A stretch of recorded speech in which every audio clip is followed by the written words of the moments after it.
काल का समय था फ्रेंड्स। जैसा कि आपने देखा, कोरोना के समय में सब लोग अपने घरों में कैद होने के लिए मजबूर हो गए थे। दूसरा कोई ऑप्शन नहीं था। सब हर जगह बंद हो गए थे, लोग अपने अपने घरों में। तभी एक पत्नी जो कि उत्तर प्रदेश के लखनऊ की रहने वाली, वो अपने पति से बोलती कि देखो, मुझे गाना बहुत अच्छा लगता है, मेरी आवाज़ बहुत अच्छी है, मैं हमेशा गाने में बहुत अच्छी रही हूँ। अब मेरी इच्छा है कि मैं सिंगर बन जाऊँ, ताकि जो आप ड्राइवरी का जो काम करते हो और ये जो कोरोना काल का जो समय चल रहा है, आप जो ड्राइविंग आपकी बंद हो गई, आप घर पे बैठे हैं, अगर मैं सिंगर बन जाऊंगी तो मैं भी अपने घर को चलाने में कुछ सहयोग दे पाऊंगी। ऐसा जब पत्नी अपने पति से बोलती है कि अगर आप चाहें तो मुझे बना सकते हैं, तो पति भी अपनी पत्नी से वादा कर देता है कि ठीक है, क्यों नहीं, अगर मेरी पत्नी सिंगर बनना चाहती है तो मैं ज़रूर अपनी पत्नी को आगे लेके जाऊंगा, ये मेरा वादा रहा। पति अपनी पत्नी से वादा कर देता है, लेकिन आज 13 जुलाई 2024 को आखिर पति क्यों महिला आयोग पहुंचता है और मुख्यमंत्री से भी न्याय की गुहार लगाता है? आखिर क्या हुआ उस पति के साथ में, जानने के लिए बने रहिएगा फ्रेंड्स मेरे पूरे वीडियो में। आप सभी को मेरा प्रणाम, मैं सरिता राठौर। फ्रेंड्स, वीडियो पर नए हैं तो प्लीज़ वीडियो को लाइक और चैनल को भी सब्सक्राइब जरूर कर दीजिए। फ्रेंड्स, आज की जो मैं सच्ची घटना आप सभी के समक्ष बताने जा रही हूँ, उत्तर प्रदेश की राजधानी लखनऊ की है। लखनऊ में रहने वाले अरविंद कुमार पांडे, जो कि अपनी पत्नी से बेहद प्रेम करते थे। पत्नी ने कोरोना काल के समय वादा लिया अपने पति से कि मुझे सिंगर बनना है और मुझे सिंगिंग का बहुत शौक़ है। पति ने भी वादा दिया पत्नी को कि ठीक है, अगर तुम्हें सिंगर बनने का शौक़ है तो मैं इस तुम्हारे सपने को ज़रूर पूरा करूँगा। ऐसा पति का वादा रहा।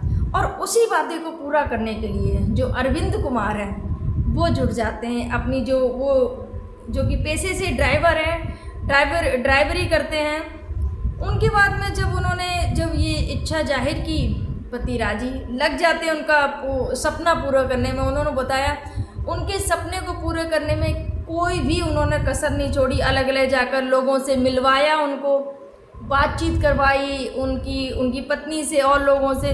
उसके बाद में 4 साल के लंबे अरसे के बाद, संघर्ष के बाद, पति और पत्नी, सोचिए दोनों, पति ने अपनी ड्राइविंग का जो काम था वो छोड़ दिया, पत्नी के साथ लग जाते ही कैसे भी करके पत्नी जो मुकाम को चाहती है वो मुकाम पत्नी को हासिल हो जाए, वो सफल हो जाए।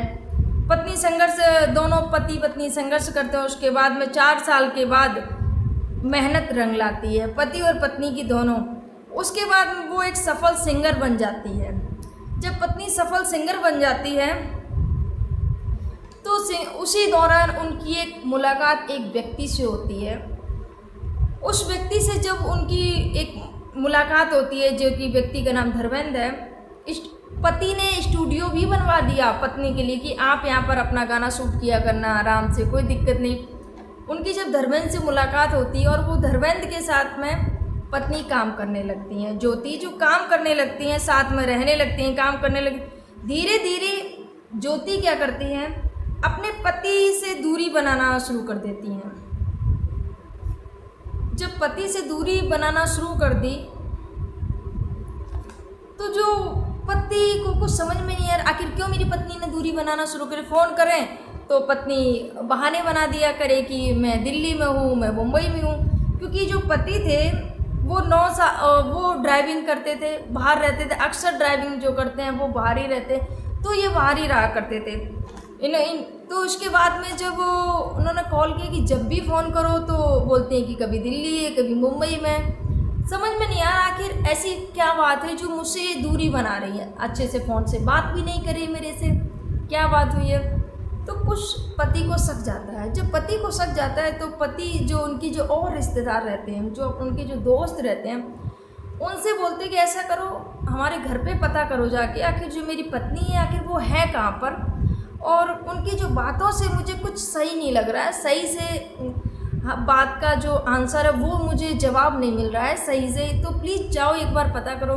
जो उनके जो रिश्तेदार होते हैं वो जाते हैं वहाँ पर, पता करते हैं, तो पता चलता है कि उनकी पत्नी यहाँ पर रह ही नहीं रही है 3 महीने से। जब उनको ये बात पता चली तो उनके पैरों तले ज़मीन खिसक जाती है कि वो यहाँ नहीं रह रही है, बल्कि धर्मेंद्र नामक जो युवक है उसके साथ में वहाँ पर रह रही है। तो जैसे ही पति को पता चला तो वो वहाँ से आते हैं, और आने के बाद में जहाँ जाते हैं जहाँ धर्मेंद्र उस पत्नी के साथ में जहाँ रह रहे थे उनकी पत्नी के साथ में, वहाँ पर जाते हैं। और जब जाने के बाद में धर्मेंद्र वहाँ पहुँचे तो धर्मेंद्र ने ये जो पति थे इनके अरविंद पर, अरविंद ने बताया, आरोप लगाए हैं कि धर्मेंद्र ने मुझको मारपीट की।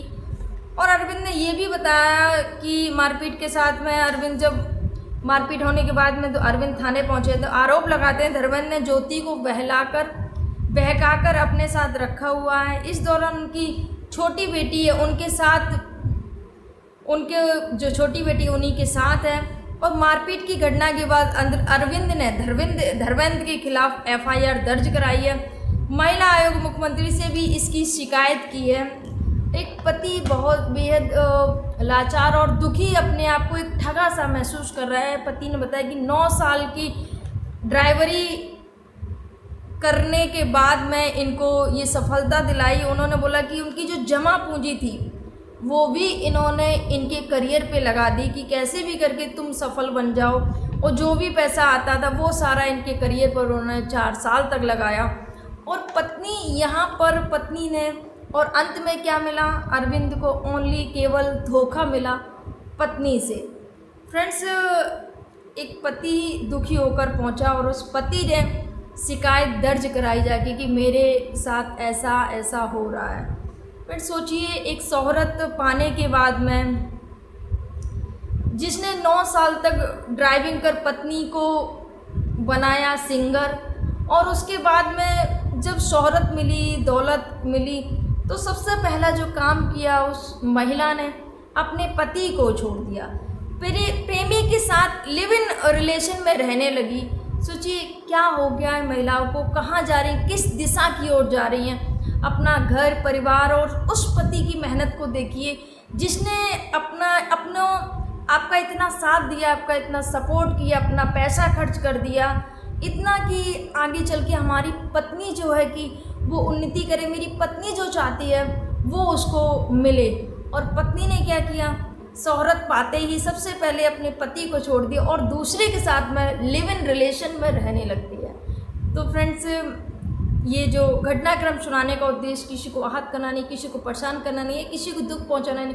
बस मैं उन महिलाओं से ये कहना चाहती हूँ कि अगर आपके साथ में किसी ने इतना साथ दिया, आपका इतना सपोर्ट किया और आपके पति ने फिर आप उनके साथ में ये जो कृत्य कर देती हैं, उनको छोड़ देती हैं सफलता के बाद, तो ऐसा मत करिए। और भी नारियों को आप उनकी मंजिल को पाने से रोकती हैं, क्योंकि एक बार जब कोई ऐसी जब घटनाएं सामने आती हैं तो लोगों के मन में वो चीज़ बैठ जाती है कि कहीं ऐसा ना हो कि मैं अपनी पत्नी को आगे बढ़ा रहा हूँ, कहीं मेरी पत्नी भी ऐसा ही न कर दे, इसकी तरह मेरी पत्नी भी धोखा ना दे दे।